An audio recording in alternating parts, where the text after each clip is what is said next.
കുറച്ച് കുസൃതി ചോദ്യം ചോദിച്ചു, അതിനെല്ലാം കറക്റ്റായിട്ടുള്ള ഉത്തരവും പറഞ്ഞു. മിടുക്കിയാണ് എല്ലാ കാര്യത്തിലും. അപ്പൊ ഇനി സവാരി ഗിരിഗിരി എന്ന സെഗ്മെന്റ് ആണ്. അതിൽ 4 ചോദ്യം. പിന്നെ രാജമാണിക്യം, അതിലൊരു ചോദ്യം. അതിന് ഓപ്ഷൻ ഒന്നുമില്ല. അതാണ് കുഴപ്പം. ഇതുവരെ 10,000 രൂപ ഐശ്വര്യമായിട്ട് ബാങ്കിൽ വന്ന് ഡെപ്പോസിറ്റ് ആയിട്ടുണ്ട്. ഇനി ഒരു 10 കൂടെ കിട്ടാൻ ശ്രമിക്കുക. ഓക്കെ, അപ്പൊ നമുക്ക് തുടങ്ങിയാലോ? പിന്നെ തീർച്ചയായിട്ടും. സവാരി ഗിരിഗിരി.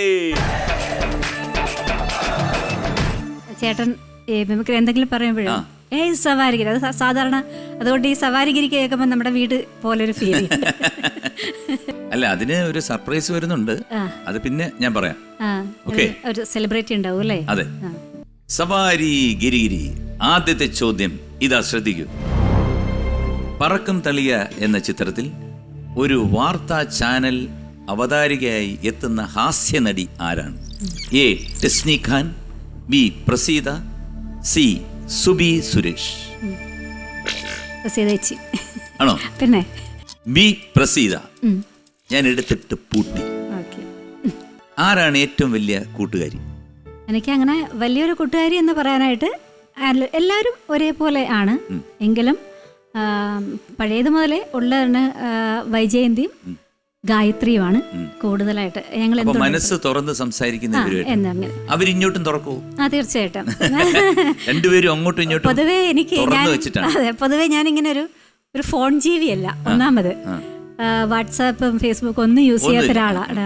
പക്ഷെ അതിനും കൂടെ ചേട്ടൻ യൂസ് ചെയ്തോളും. അതുകൊണ്ട് ഒരു വീട്ടിലൊരെണ്ണം. അതെ, ഇല്ല, ചീറ്റിംഗ് ഇല്ല. ആകെ എന്നെ മാത്രം ചീറ്റ് ചെയ്തോണ്ട്. അതുകൊണ്ട് പുള്ളി ശരിക്കും ചീറ്റിംഗ് ആയിരുന്നു? അല്ല, ലവ് മാരേജ് ആയിരുന്നു. എവിടെ വെച്ചാ കണ്ടുമുട്ടി ആദ്യമായിട്ട്? അത് അങ്ങനെ പറയാനാണെങ്കിൽ വലിയൊരു കഥയാണ്. ചുരുക്കി പറഞ്ഞാൽ മതി.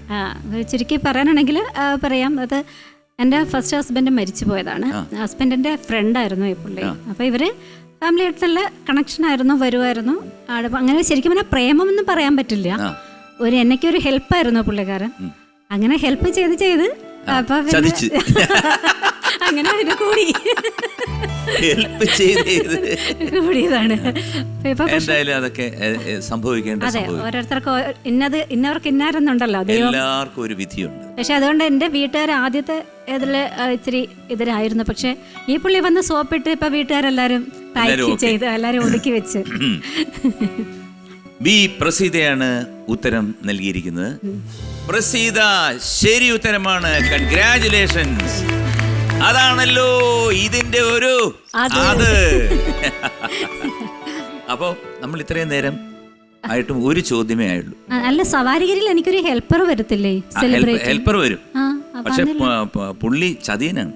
അതെ, ആണുങ്ങളാണോ? ആണുങ്ങളാണ്. പുള്ളി ഭയങ്കരമായിട്ട് ചതിക്കും. അതാരാണോ അങ്ങനെ ഒരാള്? അത് ഞാൻ വേണേ വിളിക്കാം. എനിക്ക് സഹായം ചെയ്ത ആളാണോ എന്തോ? സഹായം ചെയ്തും പക്ഷെ ചതിക്കുമോ?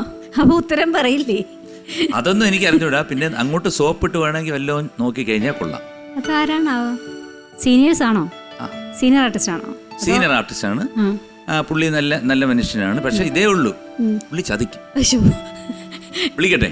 ഓ, വിളിക്ക. ആരാണേലും സഹിച്ചല്ലേ പറ്റുമോ? വെൽക്കം ശിവസൂര്യ. ഇതെങ്ങനെ എത്തി ഇവിടെ? കാൽനട. അത് പറഞ്ഞിട്ടില്ല എന്നോട്.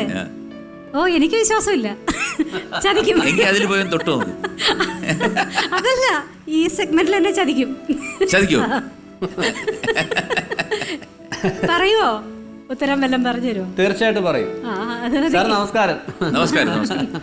വളരെ സന്തോഷം. ശിവസൂര്യയുടെ എപ്പിസോഡിനെ കുറിച്ച് ഞാൻ പറയായിരുന്നു സിന്ധുവിന്റെ അടുത്ത്. വളരെ സൂപ്പർ എപ്പിസോഡായിരുന്നു.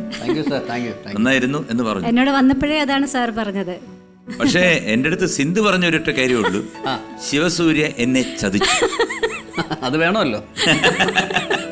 അല്ലേ? ചതിച്ചില്ല പിന്നെ എന്ത് സുഖം. അതെ, അതുകൊണ്ടാണല്ലോ ഇന്ന് ആ ഹോട്ട് സീറ്റിൽ വന്നിരിക്കുന്നത്. പുള്ളിക്ക് ഭയങ്കര ആഗ്രഹമായിരുന്നു സാറിന്റെ അടുത്ത് വന്നിരിക്കണമെന്നൊക്കെ ഉള്ളത്, സാറിനെ കാണണം എന്നൊക്കെ ഉള്ളത്. എന്റെ അടുത്ത് പറഞ്ഞു. കാരണം ഇത്രയും വർഷമായിട്ട് പല ഫീൽഡിനും വർക്ക് ചെയ്തിട്ടും സിനിമയിലും സീരിയലും ഒക്കെ വർക്ക് ചെയ്തിട്ടും എന്നെ കാണാൻ സാധിച്ചില്ല എന്നുള്ളൊരു. അല്ല, അതുപോലെ തന്നെ സാറ് ഫ്ലൈറ്റിൽ പോകുന്നത് ഭയങ്കര ഇഷ്ടമായിരുന്നു പുള്ളിക്ക്. ഓരോ വർഷമായി ഇപ്പൊ ഞാൻ തന്നെ 3-4 കൊണ്ടുപോയി പ്രോഗ്രാമിന്. അത് ചതിയല്ലല്ലോ സാർ. അതെ. ഞാനിപ്പം ജീവിതം ശരിക്കും നമ്മൾ എൻജോയ് ചെയ്യുന്നുണ്ട് ഇപ്പൊ, വളരെ ഹാപ്പിയാണ്. അത് മതി. കാരണം ഈ നമുക്കിപ്പം പലരും ഈ ഒരു അവസരത്തിൽ ചിന്തിക്കുന്ന ഏക കാര്യം എന്താണെന്നറിയോ, ഞാൻ എന്തിനാണ് ഈ കോടികൾ സമ്പാദിച്ചു വെച്ചിരിക്കുന്നത്? സത്യം, അത് സത്യമാണ്. ഈ കോടി എന്നുള്ളതിന്റെ കോവിഡ് ആയിട്ട് ബന്ധമുണ്ട്. സത്യം, കോടിയും കോവിഡും. കോടി അതെ, അല്ല മറ്റേ കോവി അത്രേ ഉള്ളൂ. എന്റെ ഇടയ്ക്കൊരു വി ചേർന്നതേ ഉള്ളൂ. കോടി കോവി കൊണ്ടുപോയി എന്ന് പറയുന്ന ആ ഒരു അവസരത്തിൽ ഇരിക്കുകയാണ്. അതെ. അപ്പൊ എന്തായാലും നമുക്ക് വേണ്ടത് മനസ്സമാധാനവും സുഖവും. സത്യം, ഉള്ളത് വെച്ച് ഓണം പോലെ അത്രേ ഉള്ളൂ. അത്രയല്ലേ ഉള്ളൂ. അപ്പൊ എന്തായാലും ഇപ്പം ശിവസൂര്യ വന്നിട്ടുണ്ട്. അപ്പൊ നേരത്തെ പറഞ്ഞല്ലോ വീട്ടില് മിമിക്രി ഒക്കെ കാണിക്കാറുണ്ട് രണ്ടുപേരും കൂടെ. അത് ഇടയ്ക്കൊന്ന് കാണിക്കുന്നു. അയ്യോ, ഇവിടെയൊക്കെ കാണിക്കണം. അതിനോടാണ് ഞാൻ ചതീനെ വിളിച്ചോണ്ട് വന്നത്. അതെ അതെ അല്ലേ. സാർ ഒരുപാട് പഠിപ്പിച്ചു കൊടുത്തിട്ടുണ്ട് സാർ മിമിക്രി. ആണല്ലേ? ഒത്തിരി നടന്മാരെയൊക്കെ പറയും. ആണോ? ഭയങ്കര സംഭവം പുള്ളിക്കാരി. നടന്മാരെ ശബ്ദത്തിലൊക്കെ സംസാരിക്കും. ആണല്ലേ? അത് ഞങ്ങളെ മാത്രം ഉള്ളപ്പം അല്ല, പബ്ലിക്കിൽ പറയില്ല. അപ്പൊ ഞാൻ ഒരു ചോദ്യം കൂടെ ചോദിച്ചിട്ട് ഞാൻ തിരിച്ചു വരാം. അപ്പോഴത്തേക്ക് ഒരു 2-3 നടന്മാരുടെ, നടന്മാരൊന്നും ഇല്ല, ആരുടെയെങ്കിലും എന്തെങ്കിലും ഒരു സംഭവം ചെയ്യാം. ഓക്കെ.